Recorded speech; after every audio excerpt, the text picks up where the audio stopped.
West, we don't care where, not in Flint County. I'm a local rancher. I've got about a half dozen daughters. Let's see, I've lost count actually. I think maybe there's 7. Sent one to boarding school back east. My sister-in-law, is she around? Bob, where's that wife of yours? Behind you. Yep. Oh, there. Yeah, my sister-in-law here don't like the way I'm raising my daughters. I think I'm doing all right. You are raising nothing but little heathens, and we can't have that. We must have stability, and it must be proper in this. I think I'm doing all right. My daughters can outride, outfight, and outshoot any man in the territory. That's my point. You should not be doing those things. Well, it's been this way ever since she's been here. My wife passed away about 4 years ago. She's been here the last couple of years, and there ain't been a moment of peace since. There ain't been a moment of peace since I came back from Santa Fe. Yeah, he got lost out somewhere on the Santa Fe Trail. I don't know whether he's lost or just hooked up with some Kiowa squaw down there. No, I keep telling you, it wasn't Kiowa. It was a little Mexican senoritas. All right. And their dads run me out of Mexico. Probably she got her some glasses and seen what you look like and run you off. I'm not arguing that. I think Dad found out that I wasn't as rich as he thought I was. Well, you must have been pretty slow. We hadn't figured that out right off the bat. Well, I wasn't pushing it. Ringo don't know quite what to think of. This is Ringo. He's even got his own Facebook page. Of course, in 1880 they didn't have Facebook. He don't care. Most of the people couldn't read, let alone a horse. Well, I'll tell you, Ringo's probably smarter than some of the people back then. Probably smarter than some of the people here. You know, we was talking a while ago. We heard at noon we had 400 and some odd spectators here. I told them I thought the only ones odd were the reenactors. You know, put on these clothes, come out with 20 degrees or 100 degrees. There must be something a little odd about us. Well, we have a lot of fun doing it, folks. Here, sweetie, But it's stand back. 1880. There's going to be some electioneering, some speechifying done. Now that, Mr. Crawford, where are you? I'll turn it over to you. I'm done.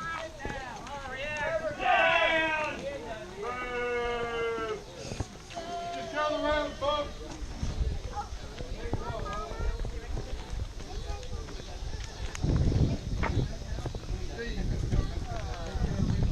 That's all right. Probably best. Then I'd have to walk back.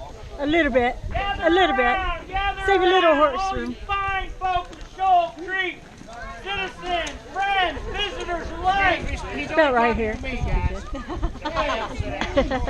As you folks know, this is an important election year. In 2 months, we're going to go to the polls. We have a very important decision to make. Our country's got to elect our new leader. President Ruther B. Hayes promised that he was not going to run for a second term, and that being the good Christian man that he is, he's keeping that promise. So now the 3 parties, they have rised up, and they're going to offer the candidate, and we are to determine who will lead our country. Being the good union man that I am, and your local newspaper man, I put together a few words. A few? I'm not going to here to argue. I just want to take a few moments of your time. Looks like a book. I want to try to convince you folks that my candidate, thank you, that my candidate is worthy of your vote. And after I talk, I'm sure there's a few folks who will talk for the other candidates. We got the Democrats and that Greenback Party. You got other parties. You got the Equal Rights Party. There is the Equal Rights Party, ma'am. Yes, I know, but I don't know of any candidates from this area. From that. I think there's also the Prohibition Party. Anyway, Prohibition. Yes. Drinking. Yes, Bob. Hey, we don't need prohibition. Quiet. Fellow citizens, You're the grandest audience that I've ever saw. Are you done yet? Welcome. Let me have a few moments of your time. Quiet. I'm Listen to the asking man. that you cast your vote for General James A. Garfield in November, who is surely to be the next president of the United States. We cannot let this country be controlled by the rebel South. The Republicans are true to their friends. The government means to protect its citizens at home and abroad, and it's become a byword in the mouths of the nations of the world.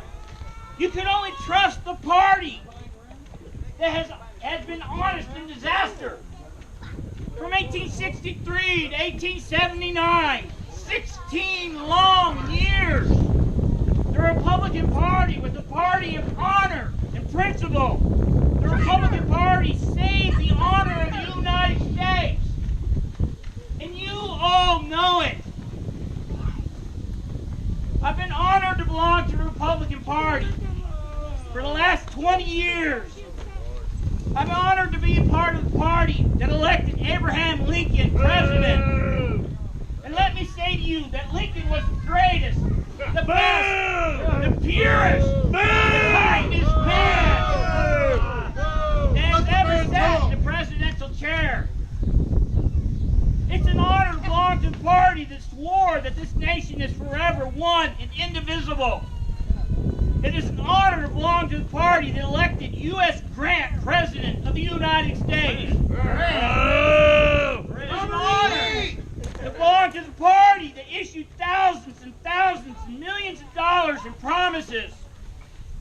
And issued promises until they became as thick as the withered leaves of winter. An honor to belong to the party that issued them to put down a rebellion. Damn Yankees! It's an honor to be part of the party that put it down.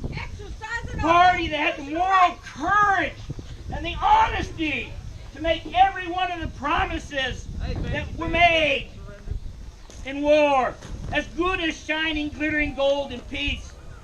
And I tell you, if there's another life, and if there is a day of judgment, all you need to say upon that solemn occasion, I was in this life and in my death a good square Republican. I personally, I'm in favor of protecting American brain and muscles. I am in favor of giving scope to the American skill. We want a market at home. The only way to have it is to have mechanics at home. The only way to have mechanics is to have protection. And the only way to have protection is to vote the Republican ticket. I'm buying beer at the saloon. You businessmen know that General Garfield understands the best interest of not only Missouri, but of the entire country. He respects his own interests, not ours. And you will want to stand by the man who stands by you. I got 2 horses stand by. James Garfield is today a poor man. And you know that there is not money enough in this magnificent street to buy the honor and manhood of James Garfield. Money cannot make such a man. I will swear to you that money cannot buy him. James Garfield today wears the glorious robes of honest poverty. I know him and I like him. So do you all, gentlemen. Garfield was a poor boy. He is a certificate of the splendid form of our government. Now, if your father voted Democrat, the Democratic ticket, that is a disgrace enough for one family. Your way of thinking. Tell the old man you can stand it no longer. Beg your pardon. Tell the gentleman that you have made up your mind to stand with the party of human progress. If he asks you why you cannot vote the Democratic ticket, you tell him every man that tried to destroy the government, every man that shot at the holy flag in the heaven, every man that starved our soldiers, ever keeper of liberty, Libby, Andersonville, Salisbury, every man that wanted to burn the Negro, everyone that wanted to scatter yellow fever, in the North, every man that opposed human liberty, that regarded the auction block as an altar and the howling of the bloodhound, the music of the Union, every man who wept over the corpse of slavery. Now listen to these lies. That thought lashes on the naked back where illegal tender for labor performed, everyone willing to rob a mother of her child. Yeah, them red legs? Tell them you have to go with the Republican Party. And if he asks you why, tell him it destroyed slavery. It preserved the Union. Yeah, God bless the Union. It paid the national debt. It made our credit as good as that of any nation on earth. And it made us poor. Tell them it makes every dollar in a 4% bond worth $1.10. That it satisfies the demands of the highest civilization. Oh, yeah, national. Tell the old man that the Republican Party preserved the honor of the nation, and it believes in education, and it looks upon the schoolhouse as a cathedral. Tell him that the Republican Party believes in absolute intellectual liberty, absolute religious freedom, Only if you human believe what rights, they do. and that human rights rises above the states. The Republican Party believes in humanity and justice and equality. And they believe that as a nation it will be forever and ever. Long-winded And he's saying this in a few words. Hey, I'm not going to be here for 2 hours. I'm almost done. Been here 2 days. Let the man speak. I'm just asking, just to listen. The other parties will have their chance to talk. I'm almost done. These are words of strong conviction. So, the great throbbing beat of the heart of the Republic. Tell them that.